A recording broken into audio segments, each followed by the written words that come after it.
After 2 years of planning and construction, my dream lake house was finally complete. The property sat on its own peninsula with incredible views in every direction. I thought the hard part was over, but I was very wrong. I had barely finished moving furniture inside when a convoy of vehicles appeared. 3 SUVs pulled into my driveway without any warning. That was my first introduction to the HOA board. The group marched toward my front porch like they owned the place. Leading them was a woman in a bright red blazer, carrying a thick binder. She looked more interested in giving orders than welcoming a neighbor. Without introducing herself, Karen immediately started making demands. According to her, the HOA needed access to my shoreline and docks. She spoke as if the decision had already been made. Karen claimed the community had always used the lake access routes nearby. Then she informed me that my docks would now be available to HOA residents. Apparently, nobody had asked for my opinion. I asked a simple question about ownership rights. The board members exchanged nervous glances before Karen answered. That reaction immediately caught my attention. Karen pointed to a neighborhood map and insisted the HOA control the lake. She sounded extremely confident while explaining her position. The problem was that I had already reviewed every property record myself. I retrieved a folder containing my surveys, permits, and ownership records. The documents clearly showed what land came with the property purchase. Karen suddenly looked far less comfortable. Instead of reviewing the records, Karen became even more aggressive. She insisted the HOA would decide how the shoreline was used. That statement was about to create a major problem. As the argument continued, I realized they had overlooked one critical detail. The docks they depended on weren't community property at all, and none of them knew who actually controlled access to every single one. Karen walked straight onto the dock and started assigning boat slips to HOA residents. She acted like the entire waterfront already belonged to the association. The problem was that she never bothered to check the deed. I opened my survey maps and pointed directly at the shoreline boundaries. Every dock, walkway, and access point was clearly marked. Several board members suddenly became very quiet. The survey left no room for interpretation or debate. The docks were built entirely on my privately owned property. Even the access road crossed land included in my purchase. Karen insisted the HOA had been using the docks for years. I explained that prior use doesn't create ownership rights. That answer clearly wasn't what she wanted to hear. Mike finally took the paperwork and started reading it himself.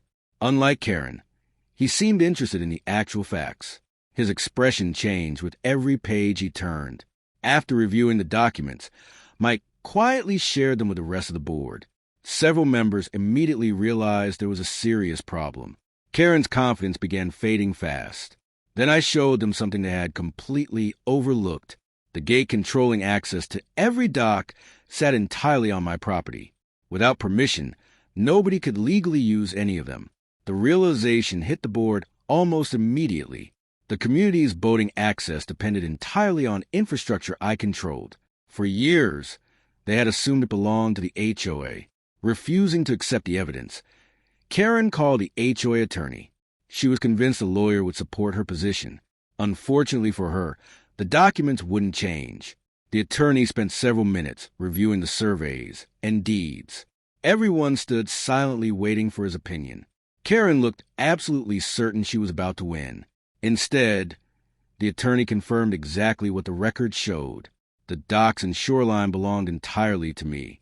The HOA had no authority over them whatsoever. The board slowly returned to their vehicles without another argument.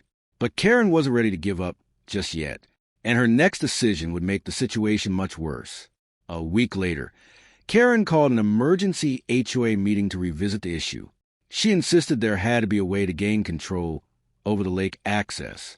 Most of the board looked far less confident than before. Karen proposed spending HOA funds on another legal review. Several members questioned whether it was worth the risk. The first attorney's opinion had already been very clear. One of the board members quietly called me after the meeting. He explained exactly what Karen was trying to do. That information helped me prepare for what came next. To be safe, I met with my own attorney and reviewed everything again. Every document confirmed the same simple fact. The docks were protected private property. I decided to install additional boundary markers around the access points. The goal wasn't confrontation, it was clarity. Nobody would be able to claim confusion again. New signs clearly identified the docks as private property. They also explained where HOA property officially ended. The message couldn't have been more straightforward. Many residents were surprised after reading the updated information. Most had believed Karen's version of events for years. Now they were seeing the actual records for themselves. When Karen saw the new signs, she was furious. She immediately accused me of trying to embarrass the HOA. In reality, I was simply protecting my property. As resident complaints increased, the board finally reconsidered Karen's approach. Many members felt the dispute had already gone too far. The community wanted solutions, not more conflict. In the end, ownership records mattered more than assumptions or demands. The docks remained exactly what it had always been, on private property. And the HOA finally learned that control begins with actual ownership,